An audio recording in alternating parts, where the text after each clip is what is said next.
qul inna salati wa nusuki wa mahayaya wa mamati lillahi rabbil alamin la sharika lah wa bidhalika umirtu wa ana awwalul muslimin.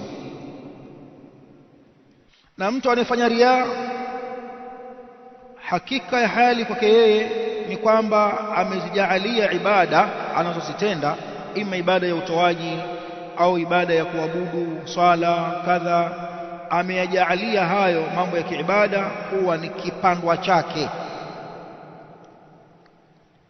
chake cha kumharakishia kupata malengo ya nafsi yake yaliyo duni, na akaijalia ibada katika yale ambayo kwamba hajawekewa na sharia, akijalia ibada kuielekeza kwenye masala ambayo kwamba hakuwekewa na sharia afanye kwa ajili ya hiyo. Na bila shaka hili wanalihesabu wanawazuoni ni kuichezea sharia na kumdogosha Allah, kama naweza nikamfanyia yeye, naweza nikamfanyia mja wake pia.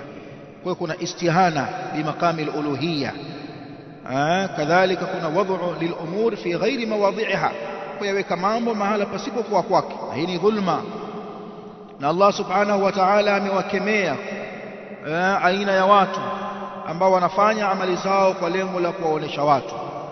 Akasema subhanahu wa ta'ala kwa wale wenye kusali lengo kuwaonesha watu, fawailul lilmusallina, ole wao wenye kusali, alladhina hum an salatihim sahun alladhina hum yuraun, wale ambao wanajionesha kwa watu, wayamnauna almaun, na wanaozuilia watu na kuwanyima vitu vidogo vidogo. Kaomba chumvi kagoma hakutoa, kaomba moto, kaomba kibiriti, kaomba kibakuli,